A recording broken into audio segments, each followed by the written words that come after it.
Kag sa Good Vibes, masobra sa 12,000 ka mga delegates ang ginapaabot magakadto sa Negros Occidental para sa PRISA 2026. May report sa Richard Caballero.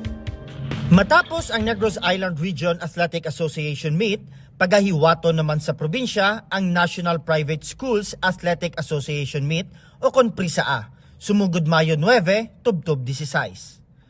Masobra sa 12,000 ka mga atleta kag coaches, gikan sa 17 ka mga rehiyon sa pungsod ang ginapaabot nga magtambong sa amo nga kompetisyon.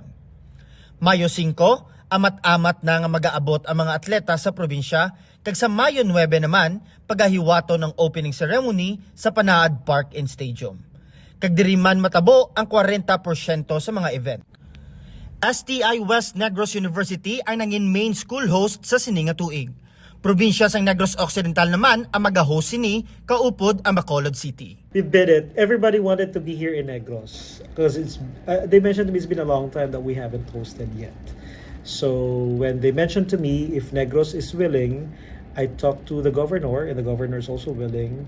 So last year during the closing ceremony in Cagayan Valley, the governor and I were there to accept the PRISA flag as a symbol that we are hosting this year. Magluwas sa 22 ka mga sporting events sa PRISA 2026, balantayan man ang mga cultural kag academic competitions.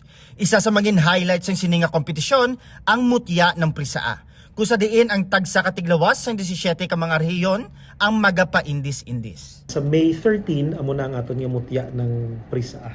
So may doon naglantaw kung na binibining Pilipinas kaya bilog nga regions no are represented in this competition. So damo siya which is really holistically develop our students. So gina-provide natin platform ang kabataan hindi lang para sa sports kundi para man sa ilang mga talento kag sa utak man Kapin sa 20 ka mga public schools sa Bacolod City ang magaserbe nga billeting area sa mga atleta.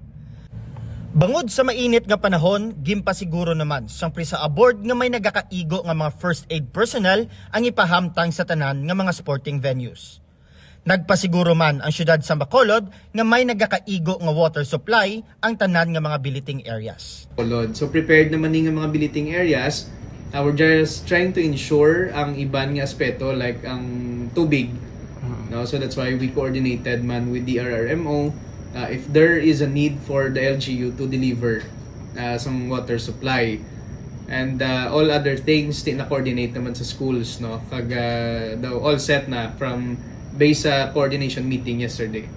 Tuyo sang PRISA nga makaproduce sa mga world class nga atleta nga sarang makakuha sang kadalag-an sa Olympics. Sa Mayo 13, may 5 ka mga batang PRISA ang paghahatagan sang pasidungog. Lakip na dire ang isa ka football player nga taga Negros Occidental.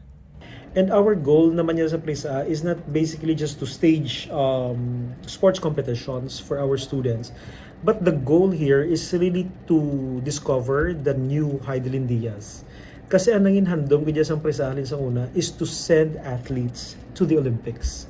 Amo na yung end goal ni PRISA. So we're providing them, the youth, we're providing the youth a platform kung saan din sila makapakita sa ilang abilidad, no? 10 million pesos ang pundo nga ginhatag sang Negros Occidental sa pag-host sang sininga kompetisyon. Samtang naghatag man sang duga nga 1 million pesos ang Bacolod City LGU. Richard Caballero para sa DigiCast Negros.